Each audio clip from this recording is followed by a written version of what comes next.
Olá, ouvintes! Sejam muito bem-vindos ao primeiro episódio de Prontuário Paranormal, o podcast onde a gente mergulha nos casos mais curiosos, inacreditáveis e reais da medicina.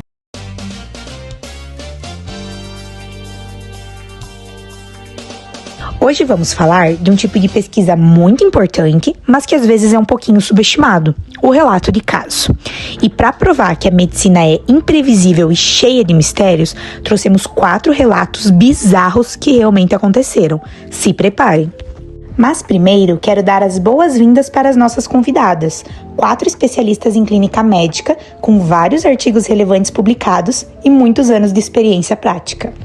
Sejam bem-vindas, doutora Charlene Piccolotto, doutora Larissa Miller, doutora Maria Fernanda Rosa e doutora Beatriz Aquino. Mas antes da parte bizarra, rapidinho, o que é um relato de caso? Bom dia a todos e obrigada pelo convite. Então vamos lá. O que seria um relato de caso? Um relato de caso é um tipo de estudo científico onde o autor descreve de forma detalhada um caso clínico incomum ou interessante que ele atendeu. Pode ser uma doença rara, uma reação inesperada a um medicamento, uma apresentação incomum ou uma doença comum ou algum acontecimento muito anormal. É como contar uma boa história médica, mas com um método e propósito científico. O detalhe é, para ser um bom relato de caso, ele deve conter algo inédito. E por mais que não tenha o mesmo peso estatístico de grandes estudos, os relatos de caso, justamente por serem inéditos, muitas vezes são os primeiros a apontar novas doenças ou efeitos colaterais, e acabam servindo para ampliar os horizontes médicos e abrem caminho para novos diagnósticos e tratamentos. Fora que, como todo relato de caso é algo fora do comum, poder contar a sua experiência durante uma situação não convencional é algo muito relevante. E esse tipo de pesquisa pode ajudar muito a medicina a avançar. Certo, agora vamos ao que interessa. Doutora Charlene, a senhora é otorrinolaringologista e cirurgia torácica e participou de um procedimento um tanto quanto incomum. Conta aí pra gente o primeiro caso.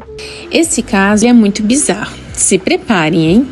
Imagina você sentir um incômodo constante na garganta, uma tosse que nunca passa, sabe? E descobrir que tem cabelos crescendo nas cordas vocais. Pois é, acreditem.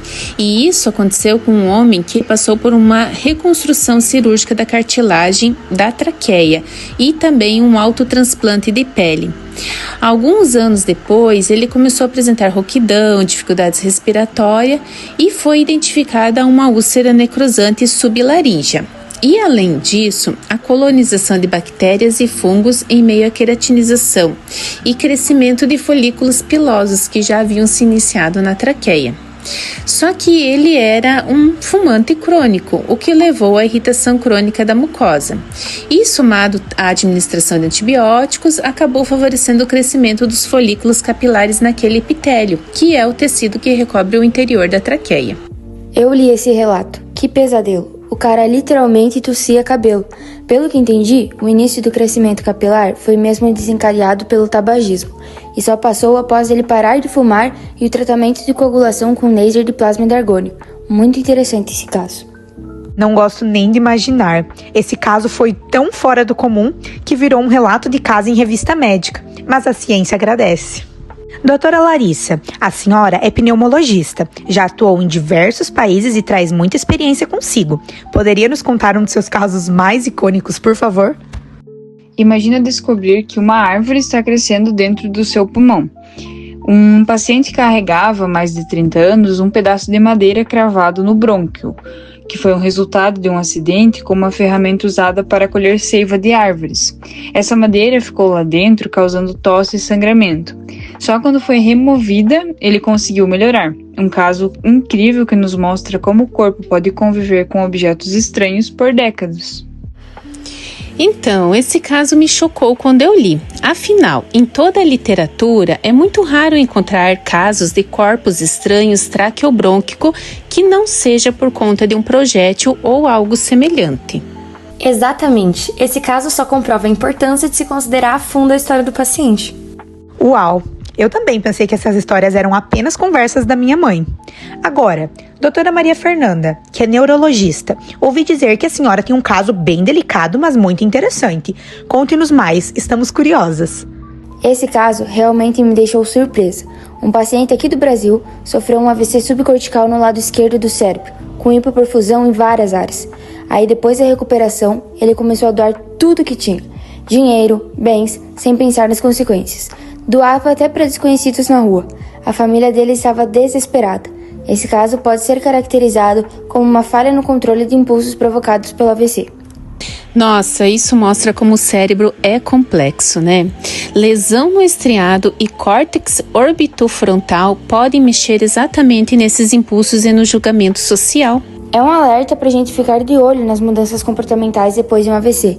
A gente sempre pensa na parte física, mas o psicológico e social também são essenciais. E por último, mas não menos bizarro, doutora Beatriz. A senhora é obstetra. Para ser sincera, não sei nem como apresentar o seu caso. Vou deixar você fazer isso. Bizarro mesmo, né? Então, o caso se trata sobre uma anomalia congênita que chamamos de fetus in feto, que, traduzindo de forma literal, seria um feto dentro de um feto, ou seja, um bebê dentro de um bebê. Isso acontece quando há uma gravidez de gêmeos monozigóticos, ou idênticos, diamniótica, ou seja, eles compartilham da mesma placenta, mas têm sacos amnióticos separados. E um dos gêmeos, já possuindo uma formação, cresce dentro do corpo do irmão. Nesse caso, foi encontrada uma massa na parte superior do abdômen em uma bebê de 2 meses do sexo feminino. Os pais estranharam essa massa que estava se estendendo para a fossa ilíaca direita e a levaram ao médico. Após exames de imagem, foi constatado que era um caso de fetus in feto. Nossa, esse é realmente um caso inédito. E quando isso acontece, o feto que acaba por crescer dentro do corpo do seu irmão é considerado um parasita, certo? Sim, porque é como se ele habitasse o corpo do irmão. Realmente bizarro. Nossa, eu não imaginava que uma coisa dessas poderia acontecer na vida real. Pensei que isso fosse coisas de filmes e séries de ficção. Cada caso de hoje merecia um podcast somente para discutirmos sobre ele. Mas é isso, pessoal. Relato de caso pode parecer só uma curiosidade, mas é uma ferramenta valiosa da ciência médica. Eu amei essa conversa. Espero que vocês tenham gostado tanto quanto eu. Muito obrigada, doutoras, por terem aceitado esse convite e por dividirem suas experiências conosco. Obrigada pelo convite e a todos que estão aqui presentes. Foi uma honra participar dessa troca.